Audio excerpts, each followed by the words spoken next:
Oh, baby. These are the topics, Matt Babich, that we're going to cover tonight that I live and breathe for. These are the interesting topics. Not that the other, the ranking shows aren't good, because I do like our format on the ranking shows, which if you haven't seen the wide receiver, running backs ranking shows, go check those out on podcasts, wherever you find your podcast, on YouTube. So go check those out. But the strategy, man, I feel as though we haven't done a strategy episode in a long time. Like, we always talk about strategy or some variation of it within whatever topic we're talking about, but a full episode dedicated to just strategy, I don't know if it's going to get any views, but these are the topics that I like to talk about. So how do you feel about it? By the way, Dynasty startup strategy tonight is the topic. So Matt Babich, how you feeling? What do you think? Tell me what you got. Feeling great. It's one of the more fun topics to discuss because there's so much weight on it. We're talking about a dynasty startup, and maybe you're early on in dynasty and you haven't fully realized this yet, but the startup draft is much more important to your success in dynasty than it is in redraft. Because in redraft, there is such a short-term look on things. Obviously, it's one season. And that increases the volatility on a week-to-week basis of player value. More trades get done. You have more of an opportunity for waiver wire pickups. There's generally shallower rosters, more free agents to go around. And in a startup draft, there's that longer-term aspect. So it's not very easy to fix a very bad startup roster in the short term. It's almost to the point where you have to then hit the reset button immediately after your draft if you want to maximize, your earliest year where you can compete. If you mess up your startup draft, you might have to reset that year. And it's you might as well have just traded all your picks in the dynasty draft and acquired future capital and taken a more longer term, but probably a stable ramped approach if you know what you're doing. And that's the fork in the road. Do you trust your gut enough to trade up in a round for a certain player? Are you going to immediately try and tank? What if other people are trying to tank? What if 6 teams out of your 12-team league are all trading for first-round picks? What do you do then? There's so much variability. And unlike fantasy football, this is not as up to chance as other things around in this game. This is in your control as a strategist. And if you know what you're doing, experienced dynasty players will come into a startup draft knowing this is my next 3 years right here, right now. And the good ones set themselves up for the success, and the bad ones, like me, they draft a bad roster and they're stuck in the middle, and now they don't know whether they need to sell Kyler Murray or Breece Hall or hold. And you don't want to end up in that spot. So we're here to talk about how to not end up in that spot. Yeah, if you want to make yourself laugh, and if you've been playing Dynasty for a while, I think you'll understand where I'm coming from. Just go look at your first ever Dynasty startup before you knew what you were doing. Oh, yeah. Mine was in, I think, either 2017 or 2018. I can't remember. League Safe would tell me. I think it was 2017, because maybe it was even a little, because that was when I moved to Kansas City.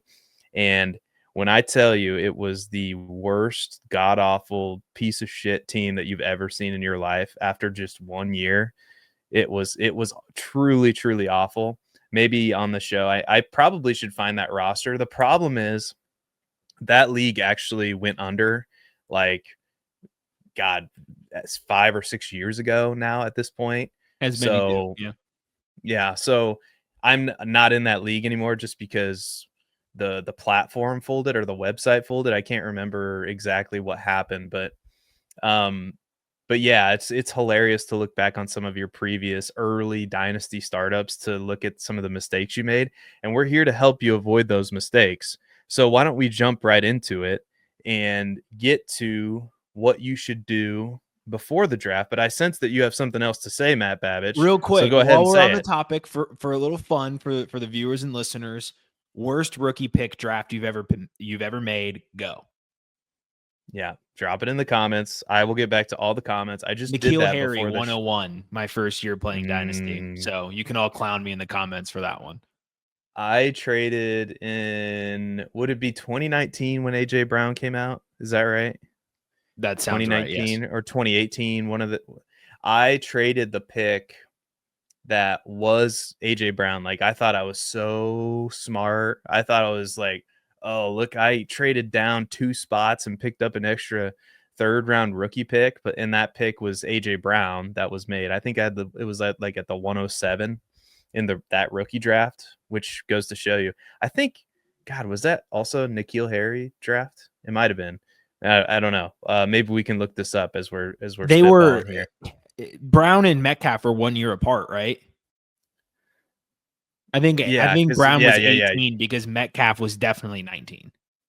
Okay, so it might have been Metcalf. All right. It was either AJ Brown or Metcalf. It doesn't matter because you want to guess who I used with my first round pick and the third round pick? Who would that be? Andy Isabella was the first round pick. I should have said that because I freaking loved Andy Isabella. And there was a tight end that I also loved from Texas A&M, I think, Jay Sternberger. You remember him? I do. Those were the 2 picks. So I traded Andy Isabella and Jay Sternberger, or I got those 2 players and I traded away. I can't remember. I'm pretty sure it was AJ Brown or DK Metcalf. I don't know. It was an either old AJ Brown or DK Metcalf. Yeah. So anyway, yeah, we all make terrible mistakes. But yeah, drop your worst trade, rookie trade, or dynasty move in the comments, whatever, and I'll get back to it. I just got back to all those comments, so thank you for those. But Matt, let's get into it. So the dynasty startup, you can really set yourself up well before the draft, can't you? So what are some things that you do before the dynasty draft even starts or the dynasty startup draft even starts to prepare yourself for maximum success?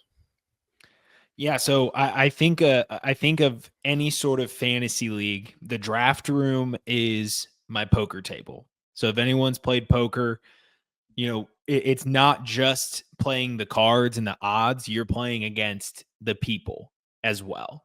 And that's my first step, is trying to, if I don't know the people, get to know the people and really figure out who is going for what strategy. Sometimes that's a little bit, we're playing in fantasy football where we're very remote.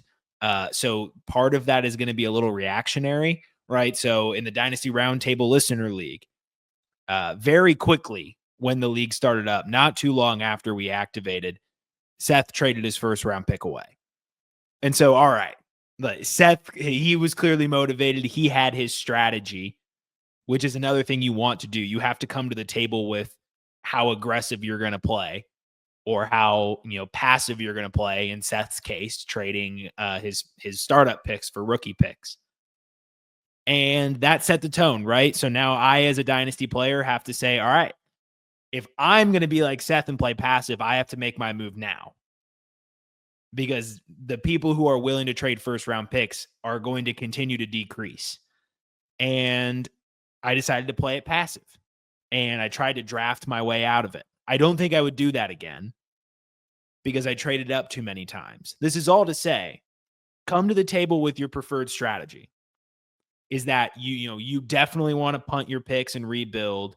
You want to just stick to it and draft. If you want to trade up and make some moves, be aggressive, that is on you.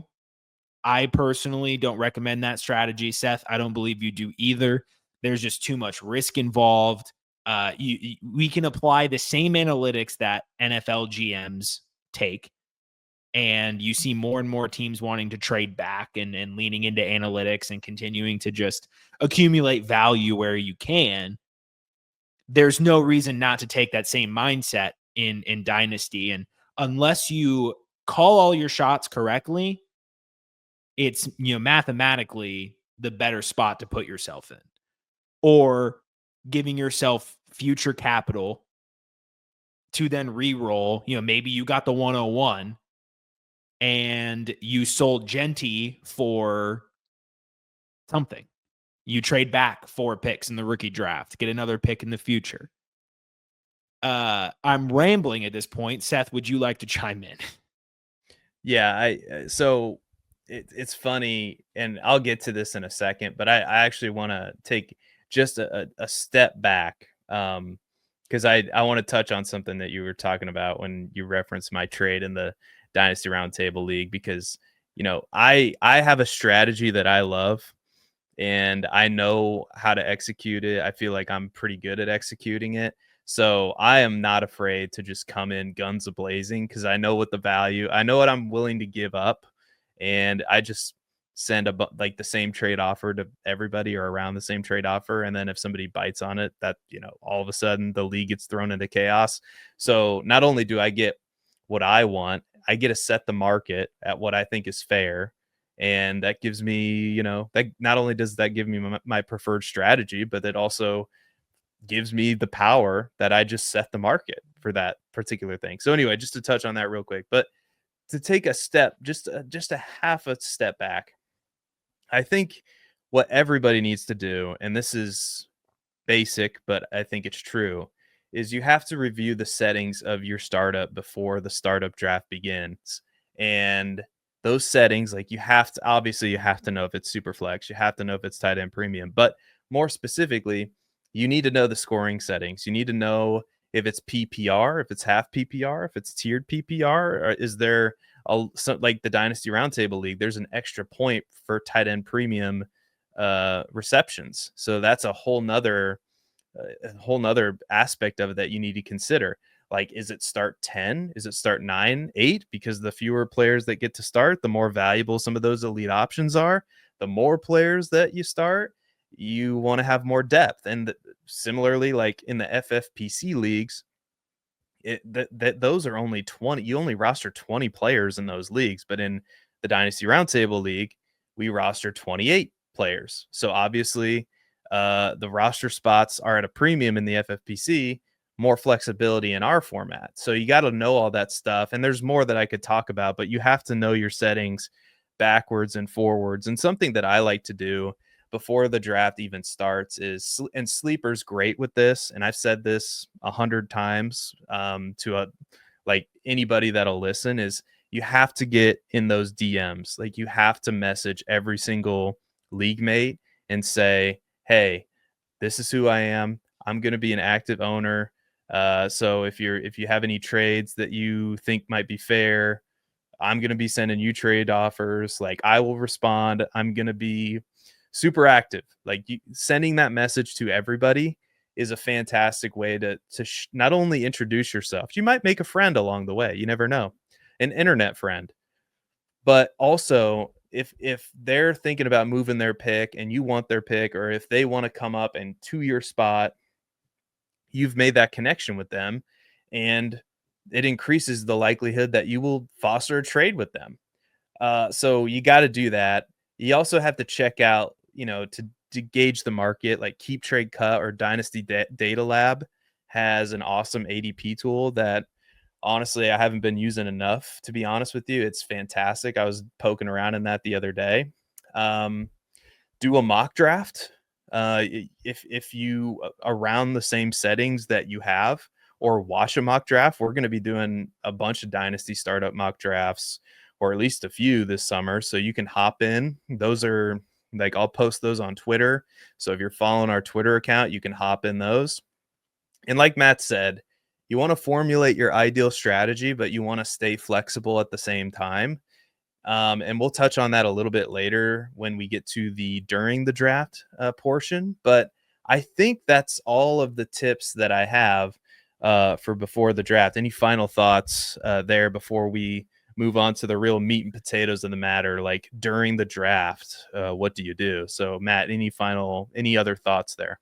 Just one quick one on rankings. So find a set of rankings that you trust, or you could feel that you can kind of manipulate, right? Like, if you want to go out and make your own, like, all to you, Sometimes I like to, before I started making my own rankings, I would find the source that I trust, whether it be Keep Trade Cut or Player Profiler, something else, and just kind of gut feel it, right? Like never be a slave to the rankings and don't feel like you're tied down and you have to take player X because they're, technically the most valuable or they're in a different tier than so and so. Go with what you feel like your true value is, because that's how this game is played, and you're always going to regret it if you make a choice simply because some algorithm or some random person told you to. Yes, But listen to I our agree. advice, though. Draft the people that we tell you to draft. Yeah, exactly. So let's shift to, okay, now the draft has started. Yep. The first thing that I want to touch on, and this might be, Seth on his soapbox, which might be a good segment for the show. I don't know. This has a nice ring to it. Seth, just like I did a baseball Seth versus the podcast. OTC Bros, round 3. Yeah. So I did a baseball show and we had Seth's soccer corner. It was basically just about how much I hated soccer and how dumb. Anyway, it was a fun little segment, but it had the same ring to it that, Seth's well, now I can't even remember what it was that I said just a little bit. Seth's Soapbox. Yeah, so Seth's Soapbox, new segment sponsored by nobody because we don't have any sponsors. But like, so Seth versus the OTC Bros. Here we go. Ding, ding, ding. So you have typically in a dynasty startup, and again, check your settings to see what it is before the draft so you're not caught off guard. Typically, it's pretty standard to have an 8-hour clock. And I would just tell you now, there's a difference between hogging the clock because, you're waiting for that perfect trade to fall into your lap that nobody's offering you. Because I've definitely seen that before where somebody is spamming the chat with this pick is on the block and this pick is on the block and nobody is sending them any trade offers and you're getting trade offers from this person but you're not interested and you've told them that you're not interested. So sometimes there's just not a deal to be had. But I will say this, you don't know. Nobody knows what somebody's doing or what's going on in somebody's life, to get personal real quick, that they might not be able to make a pick right away. So you have 8 hours for a reason. And so their kid might be sick. They might have some kind of emergency. Like, you just don't know. That's number one. Number two, last time I checked, kickoff wasn't until September, right? Like somewhere in the beginning of September. And a lot of dynasty startups are probably going on right now. They're going to probably kick off this month, which is why we're doing this episode. The tip, in my experience, and I've done a lot of these, I've done 30 plus dynasty startups. I have 29, 28 teams. Heck, I've probably done more than that because I've had some leagues go under. Typically, they last about 3 weeks. Even the slowest ones, in my experience, maybe 4 weeks. Okay, so if you start one in June, what does that mean, Matt? It means it's going to get over sometime in July, and you're still going to have 2 months or a month and a half until the NFL season kicks off. So these OTC bros that are in the chat going, hey guys, we only got 2 rounds in today. That's completely unacceptable. We need to pick up the pace tomorrow. My question to them would be, why? Like that pastor guy in that meme. Why? Why? What's the rush? Why? I would post that in the sleeper league chat once they said that. Like, why? What are you doing? Why are you trying to ruin a good time here? Why are we rushing this thing? Isn't the best part of fantasy football the draft? Is arguably. Yeah. It's the one time you're like together as like a community doing one activity with one common goal in pursuit the entire time. Like no one goes to their home league draft and it's like, guys, we've been here for 3 hours and we're only through 3 rounds. Like if you're that guy, you're probably not very close friends with the home league that you're in. Yeah. If you want to leave after 4 rounds of a redraft league, then you might need to find another league or potentially another hobby. But the point is, Matt, what are we doing? Is everybody just in a rush for these startups to get over with as soon as possible? Because we can't wait for them to start. I know, like, one of the giddiest feelings, or one of the most excited moments for me, is the moments right before a startup begins, or even right before a rookie draft, for that matter. Now, I love rookie draft season too. So why do we do this to ourselves? If people just need to relax, people will make the picks, or they'll get auto picked. Let the commissioner deal with it. If it becomes a real issue, like if this person keeps timing out, then let the commissioner needs to handle that. That's a whole nother separate conversation. But that typically doesn't happen because everybody's pretty jazzed up to make these picks. So I truly do not understand the people who go, we got to get this draft done, because the draft is the best part, man. I want it to last forever. Even in the rookie drafts, I've spent hours like just sitting and like thinking about different traits. Like just Yeah. sitting on the clock, I have, 8 hours. I'll take 3 and just think of all the possibilities. It's a fun little thing. This is a silly little Yeah. game we play. And if we don't want to get joy out of the silly little moments, like a rookie draft or a startup draft, then what are we playing the game for, really?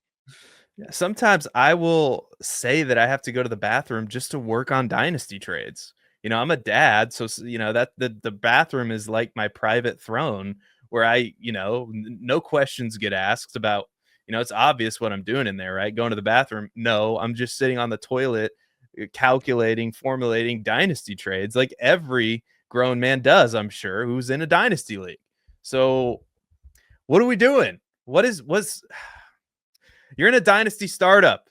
Count your lucky stars. It's the one of the best things that you could possibly do in fantasy sports. Maybe the best thing. You're a dynasty startup. Why are we rushing? What's the rush? I don't understand. Anyway, I'll be done with that. I've beaten that one like a dead horse. But what are some of your strategies during the draft, Mr. Babbage? I'll throw it to you. I truly, I take my time. Like, I could know who I want to pick in an 8-hour clock immediately.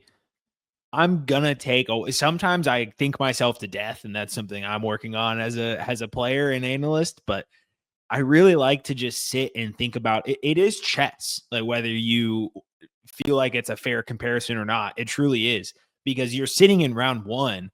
You're not even just thinking about rounds 1 through what the Dynasty Roundtable 28. You're thinking about year 2 of that roster, and what do we do, and all the picks that you have in year 2, in year 3, in year 4. And you're thinking about all these things collectively, and making moves one step at a time.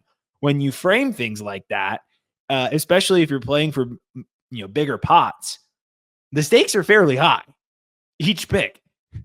And I think at the end of the day, we can kind of sum it up with be flexible, be patient, and overall look towards value more than anything else. I used to have some sort of phrase for gobbling up value, but I can't remember what it was. But essentially, don't look to just have that good week 1 lineup, like that perfect looking week 1 lineup. Don't be afraid to be the one that, has 4 to 5 starting level, caliber running backs if everyone's going super receiver heavy.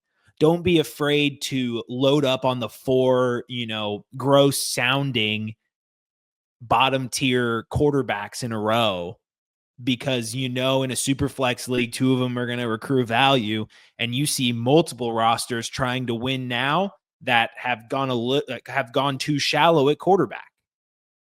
So the more you stay flexible and patient and look towards value more than anything else, it may not look the prettiest to other people, but when it pans out, when the fruit comes together and you make those trades, or you trade for those rookie picks and they come into the league, you're going to have a dynasty, and not, you're not taking a redraft bet on a dynasty team. You're taking the true dynasty approach, which is always value centric. Yeah, I think that's really well said. And I have this written down. sexy lineups in June don't win championships. So let other people post their wins on social media or on Twitter. Like, look at this lineup. You notice how it never extends down to the bench. You know, it's always just the starting lineup. It always is after the startup. And so let those other people do that and do exactly what Matt Babbage just said. You need to focus on value. Don't be afraid to draft 4 or 5 starting quarterbacks if nobody's drafting quarterbacks. Don't be afraid to pivot if everybody is doing a win now strategy and you came into the startup thinking, oh, I want to just go veteran heavy and I want to win now, which is not something that I would do. But don't be afraid to pivot to a productive struggle. Or my nightmare draft is if everybody's drafting youth and trading for rookie picks, you know what I might have to do? I might have to pivot to more of a veteran heavy roster and maybe try to win now because that's where I'm going to find the most value. Now, I would mix in some youth in there as well to try to balance it out. I would never, quote unquote, try to go all in right away. That's just not my style. But you want to be flexible in the startup. That's the best way I can say it, and acquire as much value as you possibly can. And one more thing I would say is a few things that might seem obvious to some people, but you also don't want to be a dick. And we've said this on the show before. The worst thing that you can do is throw in one of those chat bombs like, I can't believe that this trade went through. This is an injustice on the highest level, and somebody should be decapitated for. Anyway, I went too far with it. I was fine, and then I went too far with it. But you get the point. Like, you don't want to be that guy in the league that's just outraged by everything. Okay. You don't want to alienate yourself from the league. What you need to do, and I've only had to do this one time in like 7 or 8 years, and that was a trade that went down. I believe it was, gosh, I think it was Joe Burrow for Laviska Shenault in a Superflex league.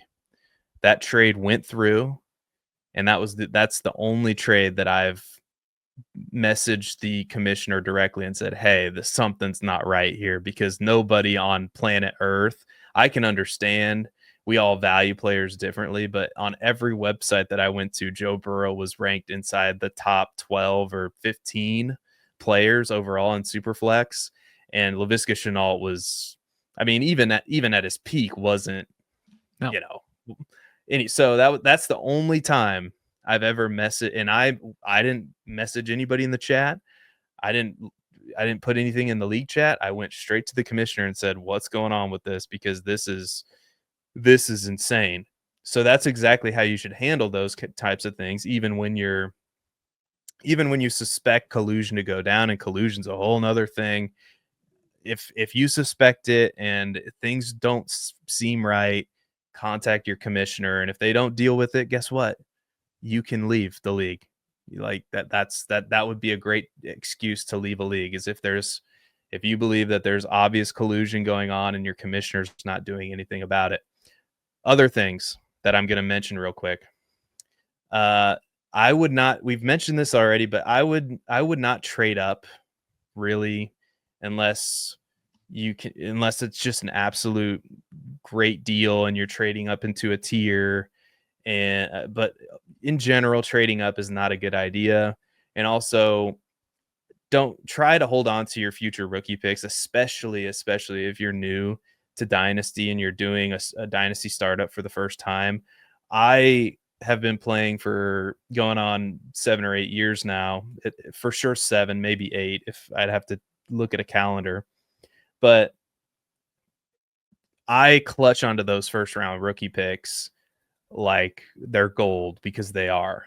And like, it's just, you can really do some damage to your dynasty team if you quote unquote go all in and trade your rookie picks, because like we mentioned, those sexy lineups look really good in June, but injuries happen.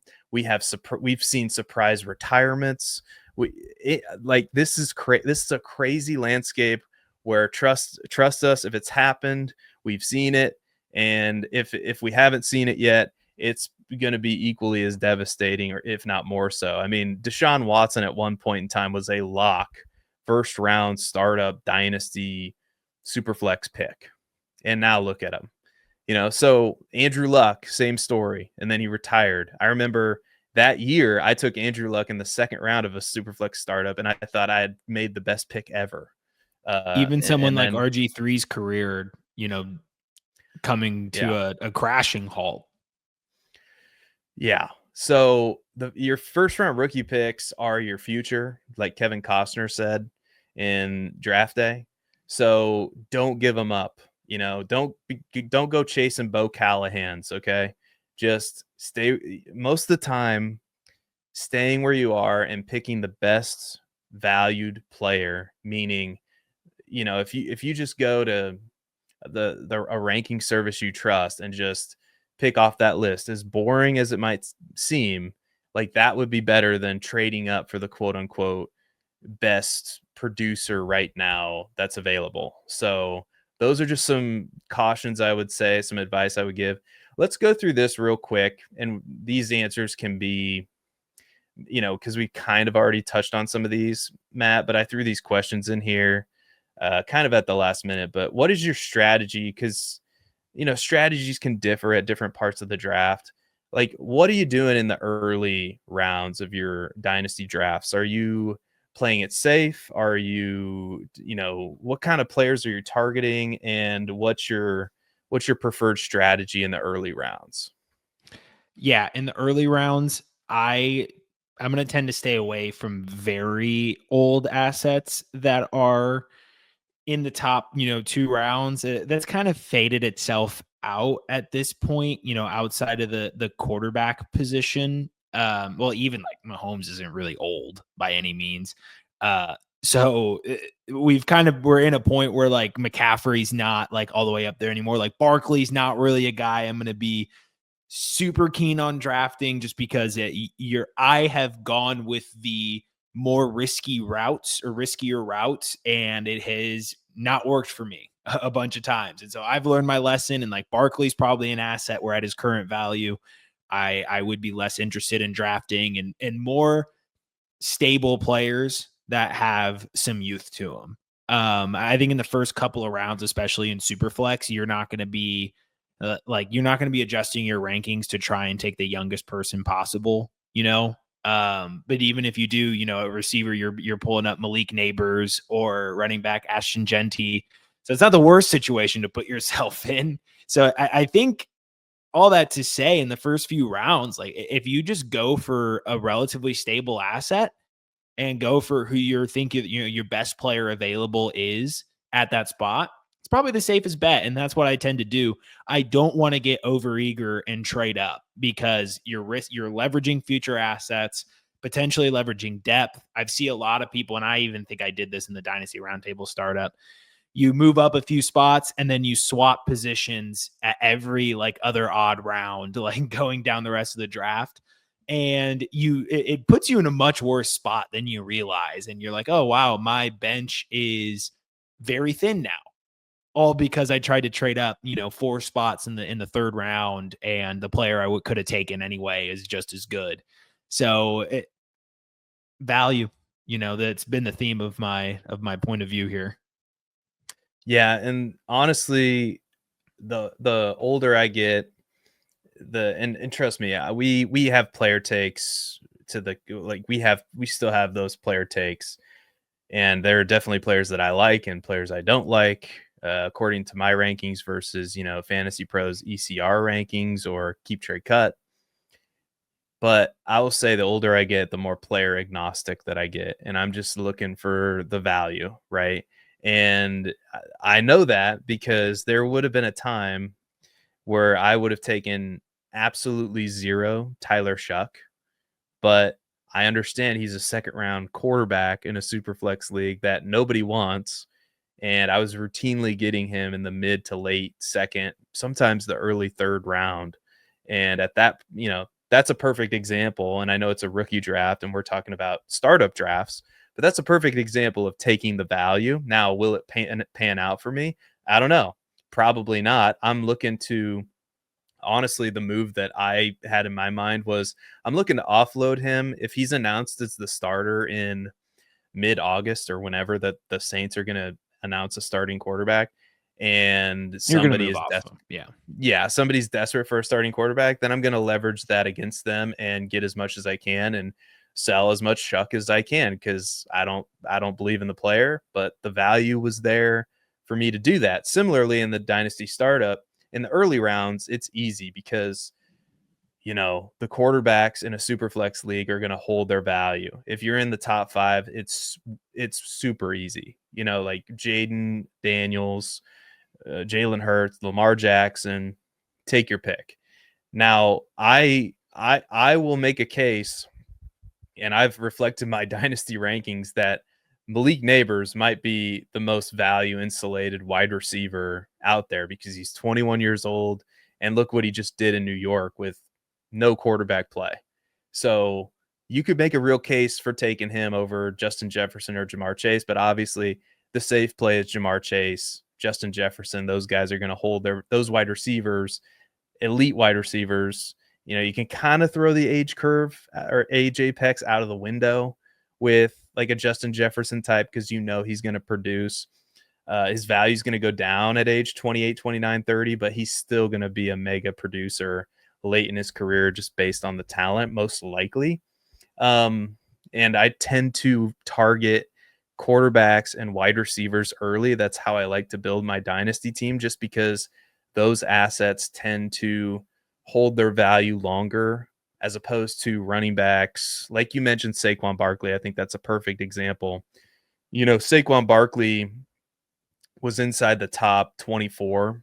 I think he's fallen down a little bit in keep trade cut, but he was RB4. I think he was player 22 at one point. So he's going in round 2, round 3. That's just somebody that I'm not taking, because the workload last year was incredible. He was the RB1. He's on the cover of Madden. No, I'm just kidding. But like you can see the work piling up and him not realizing that full potential. Oh, by the way, he's 28 years old. So that seems like a player who's at the peak of his value right now. And those are not the players that I'm targeting, especially not in the early rounds. And as we transition to the mid rounds, in the mid rounds, I'm doing pretty much the same thing. Like I'm just taking the value and I'm focusing on building my team through wide receivers and quarterbacks. But the mid rounds is where I'm more willing to take an upside swing on a player, because it's not going to burn me as much as if I do that in round 2 or round 3. Right. So I can't think of a player, but potentially you take a rookie there, like a Tetero McMillan, if he falls to round 5 or whatever. I Well, I think remember you getting have to. Like, I don't even think it's a question of like, should you or you can take upside swing. Like, you have to be taking upside swings in those rounds that's a because good we're point. kind of out of the stable assets. Like, they don't really exist anymore. And really the stable assets in the middle rounds are probably ones that are like high floor, low ceiling guys, and or people that are well past well past their age curve. And these are assets that we're less in on, because high floor, like there's no place for high floor in fantasy football. Like, our days of desiring a guy who just gets 10 points every week, sure, that's fine. But if you're only going to get me 10, I know you're not going to get me 20, right? And that rookie or that upside swing might get you 20, and if he doesn't, on to the next. You play the value game, because like you said, like, it's not going to burn you. Now you can be way more flexible taking those shots in the middle rounds. Yes, I completely agree. So like I remember once upon a time getting CeeDee Lamb because he was a rookie, because he was unproven. Was it a risk? Absolutely, it was a risk. But I remember getting him in round 5 of a dynasty startup. So I have Dynasty Data Labs ADP pulled up right now. So I'll just go like round 4, round 5. So it looks like Tetero McMillan is player 39 in their Superflex ADP. Roma Dunze is player 54, being drafted in round 5. Xavier Worthy, you could throw him in there. Rashi Rice, player 44 overall in round 4. So these are the kinds of upside plays that I would be making. Emeka I Egbuka, love Romo Dunze at his price right there. I love the especially sound of 5th round Romo Dunze. especially when he's right next to, or he's around apart from Terry McLaurin. I think that's a really good juxtaposition there. Is Roma Dunze in round 5 versus Terry McLaurin in round 6, or even Emeka Egbuka in round 7. I would much prefer taking a player, and I understand he's probably not going to produce right away, although he might. Emeka Egbuka, depending on the health of Chris Godwin coming back from an injury. That I would just tell you, like, that's the perfect time to take an upside swing like that on a player with a tremendous amount of upside in Emeka Egbuka. Like, for example, Emeka Egbuka is at player 75 overall, and DK Metcalf is at 78.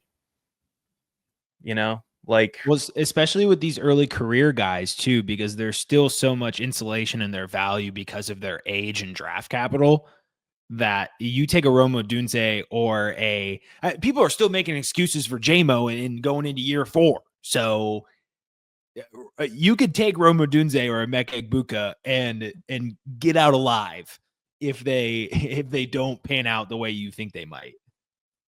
yeah, and that's a great website, by the way. Everybody should go check out. And we don't have a sponsorship or anything, but that's a great ADP tool. What about the later rounds, Matt? What's your focus? Let's just say in rounds 10 and beyond. What kinds of players are you targeting? How do you want to use those picks? What's your strategy there? So once we get to the later rounds, like if I can get away with like any of the early late rounds, if I can get like some future thirds for some of those, like, I would love to start like sending some trades there. You're kind of past the point where people want to trade up for the draft, but you are at the point where there are people who go all in and then they lose some of those late round picks, and then they realize like, oh shoot, my roster doesn't have as much depth as I would like. I need to pick here. And they have you could tell these people have a real redraft mindset around it, but you'll get people that want, some of those early late round picks. There's still some names on the board. There's rookies with just enough high draft capital to be desired by other dynasty managers. And so if you can get like some thirds, that would be something I explore. I kind of take a 2-path approach where it's kind of 50% dusty veterans that don't sound sexy in name, but are probably going to have some sort of role and be valuable. I guess it's 3, because any backup quarterback in Superflex league, like once it gets to those late rounds and you have guys that are just, one breath away, one snap away from being a starting quarterback, that's very valuable, especially with less QB heavy teams. Injuries happen. I think we had a record number of individual starting quarterbacks start last year. I think that's a stat. So it's not a better time than right now in the history of dynasty football to be overloaded with quarterbacks. And then rookies with upside. There's no room for like the people who are just in the middle. They've had, 4 years of their career. They haven't really broken out, maybe like an Elijah Moore. Like, I love Elijah Moore as much as the next guy. But if it hasn't happened yet, why would I spend a draft pick on Elijah Moore when I could, take a value play, in like a DeAndre Hopkins, honestly, is not the worst call. Like, I don't know how close their ADPs are, but just from a theoretical standpoint, right? He's a veteran who most people have kicked to the curb, who could potentially have a few spike weeks in Baltimore, especially with Zay Flowers and Rashad Bateman, and Mark Andrews, who are all known to get hurt from time to time. So that's kind of my approach is quarterbacks. It's like the discarded, one man's trash, like backup quarterbacks, dusty veterans. And then I'll take some shots on some rookies that I like. Probably going to take those shots earlier in the late rounds because as we know, the hit rates on these, 4th, 5th round, or even some cases undrafted rookie picks are historically low, and you'd be better off taking a DeAndre Hopkins in a startup than a Savion Williams. No, that's a little bit too high draft capital. Brashard Smith, we'll call it. I don't know. Something like that. You know what I mean? That's fair. Yeah.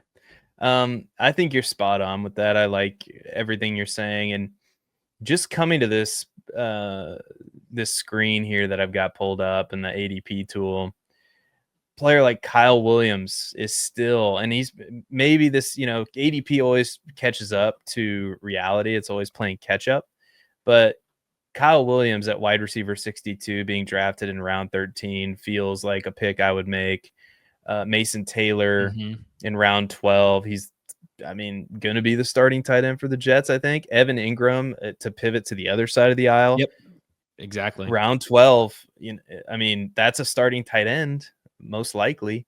Jatavian Sanders in round 15. Jalen Coker in round 15. Terrence Ferguson in round 14. Yep. I don't even really hate, and I don't even really hate taking Jameis Winston round 22 is where he's going. That's exactly what I'm saying. Like, those are the picks that look terrible on the draft board in June. But when you trade Jameis for like a 3rd round pick or something mid-season, if he's starting, you're gonna be like, hell yeah, I drafted Jameis Winston in the 22nd round. That's one of the best picks you make if you actually make that trade. Yeah, Kyle Monangai is going in round 20. He could play some serious snaps for the Bears this year. They don't have much at running back. So these are the names, like just taking players with upside, players that are good. You could see their value going up, and there's a real case to be made that their value could go up. DJ Giddens in round 17. That would be somebody I would be in on as well. So that's kind of my strategy for the late rounds. And then you said it too. I love banking future rookie picks. I kind of get made fun of sometimes for it. There are leagues where I have like 4 or 5 3rd round picks, but you can use those 3rd round picks too. You could get those 3rd round picks in the startup, and then if your team's doing better than expected, or if you're a contender, you can use those 3rd round picks to go get some veterans that can help your win now team. That's how I like to play it. So there's nothing better than trading for someone's pick and then trading it back to them when they have a rookie that they love and they want their pick back. Yeah, no, that is pretty great. So I think we're going to leave it there.